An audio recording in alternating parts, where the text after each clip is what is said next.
Rather, the worldly matters and this dunya is a bridge for the hereafter. You take from the dunya that which you need for the hereafter, even if you have a lot. The Sahaba, amongst them were those who are multi-millionaires in modern terms. They had everything. Amongst the 10 who were promised paradise were those who are very wealthy. Abu Bakr radiallahu anhu was very wealthy. Uthman bin Affan was very wealthy. Abdurrahman bin Auf was very wealthy. 7 of the 10 that are promised paradise were successful businessmen who had a lot of wealth, but that they were not attached to that wealth. The problem is attachment to the dunya. When one is attached to the dunya and they're clinging onto it and they completely neglect the hereafter, that's when they become depressed and they don't feel any contentment. But these Sahaba who had perhaps everything, what were they doing? They were using that wealth to please Allah.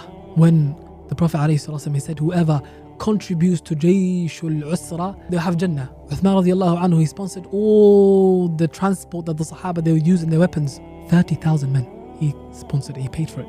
Radiallahu anhu. Abdurrahman bin Auf, he brought a lot of wealth. Abu Bakr brought all of his wealth. Umar brought half his wealth. Right? Why? Because they were told they're going to get Jannah. This is nothing to get to Jannah. I have it, I'm going to give it for Jannah. Umar, he brought half his wealth. And the Prophet ﷺ said to him, what have you left to your family? He said, left about the other half of my wealth. Umar, today he thought this is the day that he used to compete with Abu Bakr, right? So he thought, today is the day I'm going to beat him. I brought half my wealth. It's impossible Abu Bakr is going to bring half, right? That's what he thought to himself. Abu Bakr radiallahu anhu comes with all of his wealth. Umar is shocked, surprised. The Prophet ﷺ said to Abu Bakr, Ya Aba Bakr, ماذا أبقيت لأهلك? What have you left for your family? He said, look at the answer. أبقيت لهم الله ورسوله. I have left to them Allah and His Messenger عليه الصلاة والسلام. What does he mean by that? I have full reliance upon Allah تبارك وتعالى, that Allah تبارك to provide for me.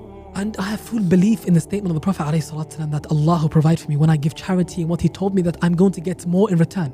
And he was a businessman. He knew that he reliance upon Allah doesn't mean that I say, inshallah, Allah provides me and I don't do anything.